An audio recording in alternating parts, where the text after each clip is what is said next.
Hello everyone, welcome to the another video of molecular biology. We will going to start replication today. And before going to the subject, I'd like to thank you all for watching my previous video and your subscription also. The link of the previous video will be shared in the description for them who missed the video, and those who do not subscribe yet to my channel, please subscribe it and share it with your friends. So let's get started.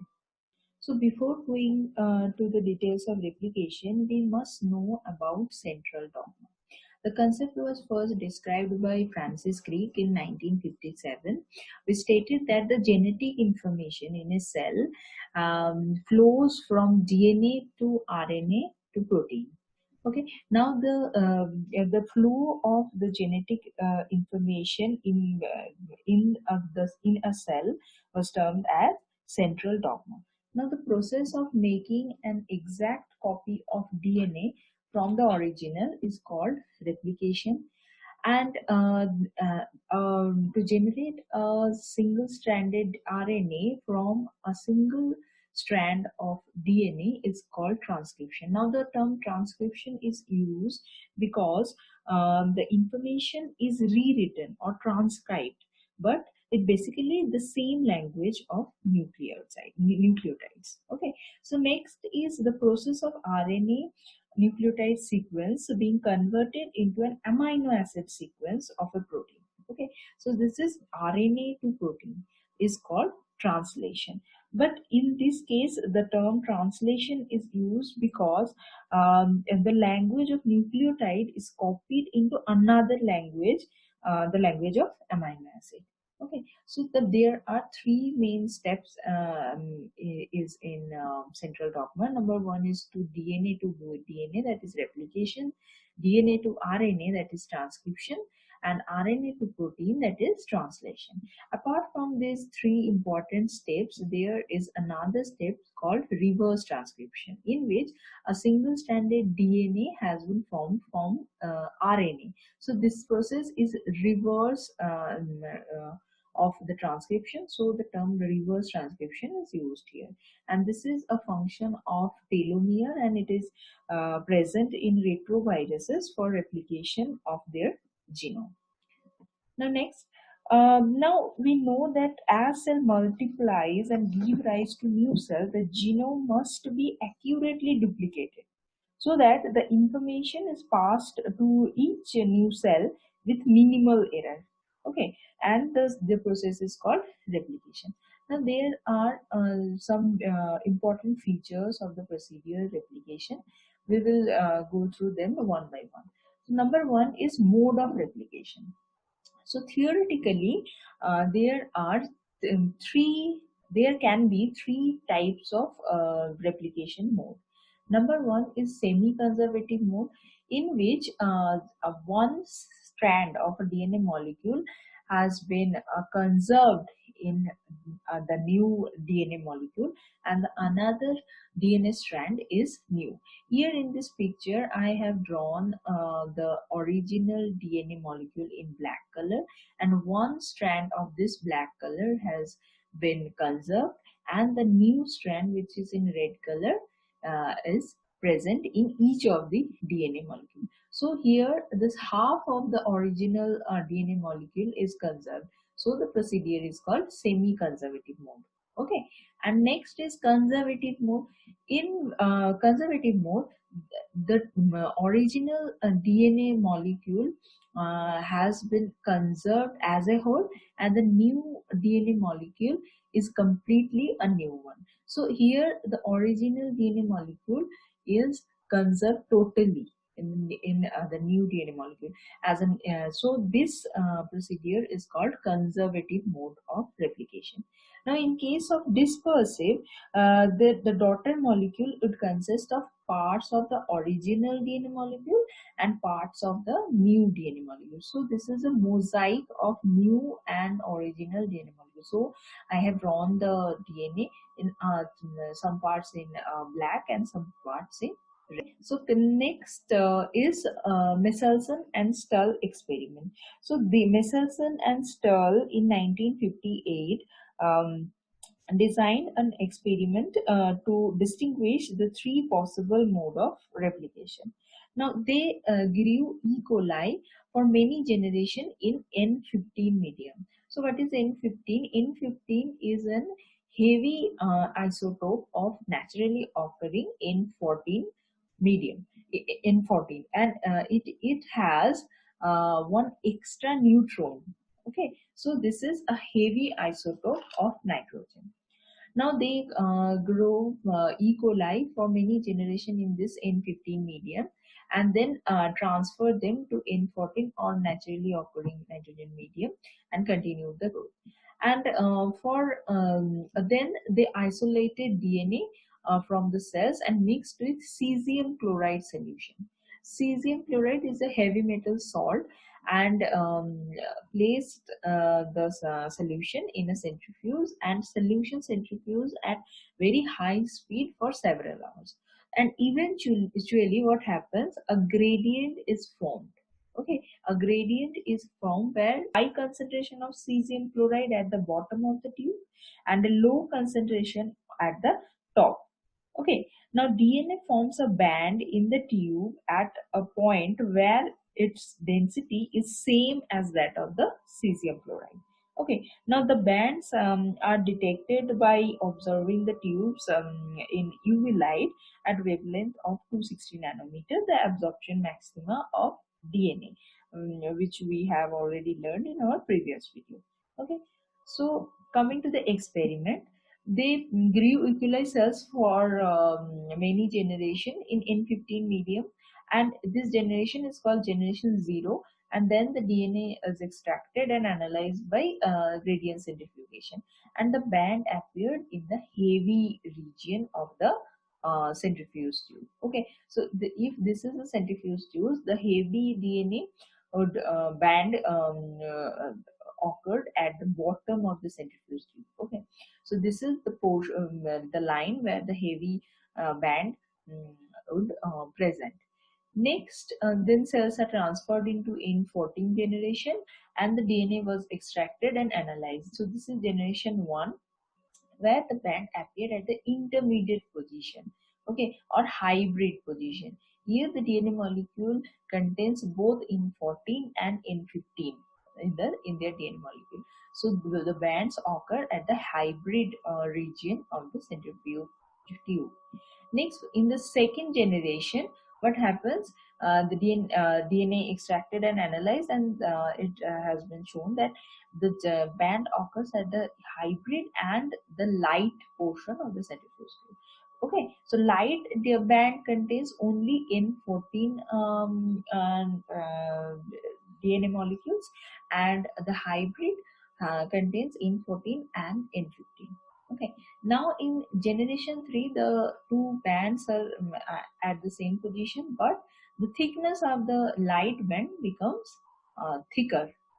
It increases. Okay, because the medium contains only N14, so the new DNA molecules incorporate only N14.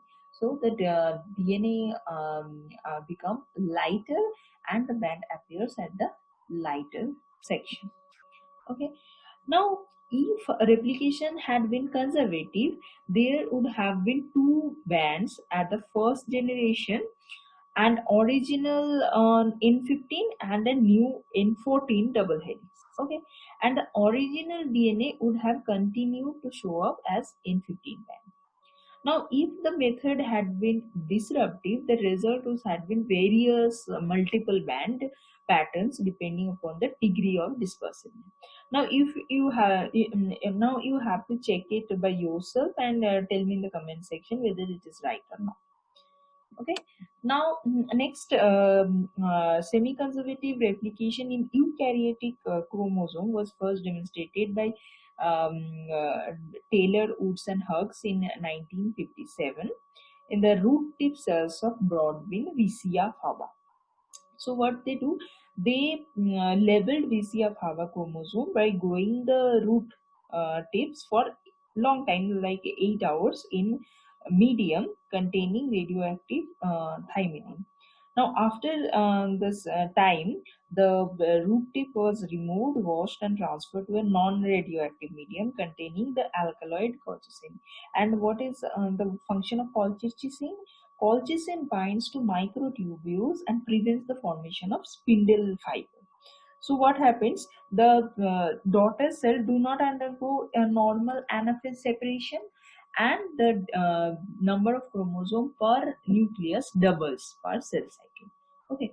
Now Taylor and others used a technique called autoradiography to examine the distribution of radioactivity. Now this figures demonstrate the result of their experiment. So in the first C metaphase after labeling, what happens that there are there are the new DNA molecules was attached with the parental DNA molecules, and the, there are one strand which is labeled with thymidine and a new strand which is not labeled. Okay, so therefore the autoradiography results showed um, autoradiography results showed that the both the DNA molecules are radioactive. And in the second C metaphase, when they are transferred to non-radioactive medium, the new DNA strand was totally non-radioactive. Okay, DNA molecule is totally non-radioactive. Therefore, the autoradiography results showed the only one DNA molecule is radioactive and another is non-radioactive. And this is only observed if the replication mode is semi-conservative. So they conclude that chromosome in BCR fava segregated in a semi-conservative manner. Now, next important feature is bidirectional replication. So, in Karin's grew E. coli in the medium containing base thymidine, base thymine labeled with tritium. So, tritium is a radioactive isotope of hydrogen. Now, the DNA was extracted and autoradiographed, and by analyzing the DNA at different time points during replication, and they showed that they are trying to observe the pattern of the replication. Okay, so now this result, the figure also explain the results of their. The replication of the circular genome was bidirectional. How the two strand in the double helix separate at an origin of replication. So this is origin of replication, and at this point, the two strand become separated and form a cytologically visible replication eye or bubble. Okay, and with two replication factors. So this red color is the new DNA strand, and they grew in opposite direction. So this arrow signifies the direction of the replication bubble, and the this structure formed a is like a Greek letter theta.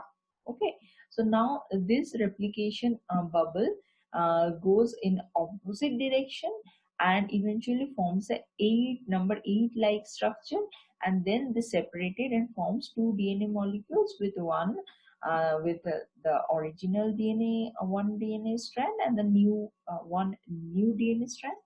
And this by this they conclude that the application direction is bidirectional. Okay, and in case of the replication of the chromosome of T7 bacteriophage, okay, which is a linear in structure. So what happens in linear DNA molecules? So they also follows the same procedure, forming a Y-shaped replication form. So we will go in the details of this Y-shaped replication fork in our next video. So this Y-shaped replication fork continues until it reaches at the end of the molecule. Okay. Now replication in eukaryotes is also bidirectional. However, it is not universal. The exception is cauliflower P2, which replicates as a theta structure but unidirectionally from an unique origin. Okay. So the next important origin of important features of replication is unique origin of replication. So in bacterial and viral chromosome, there is usually one unique origin of chromosome which controls the replication of entire chromosome. Now, in large chromosome of eukaryotes, multiple origin collectively controls the replication of giant DNA molecule. Now, each origin controls the replication of a unit of DNA called replicon. Now, in E. coli, the single origin of replication called ORI-C. Okay, the single unique origin is called ORI-C, which is a 245 BP long portion, and it contains two different conserved repeat sequence, and this sequence help to separate the strand and form a replication bubble. Now, in yeast, that is Saccharomyces cerevisiae, there is ARS or autonomously replicating sequence which has been identified, and it is 50 bp in length and include a core 11 bp 80 rich sequence. Now, there are attempts to characterize the origin of replication in multicellular eukaryotes, but have they have been largely unsuccessful. Only it is known that replication is initiated at specific sequence in vivo. Now, this is all for today's lesson, and we will continue replication in our next video. Now, if you have any doubts regarding this lesson, you can let me know in the comment section, and I will try to answer this as early as possible. So if you like my video, please subscribe to Epistasis and like and share this same video with your friends and family. Thank you and have a good day.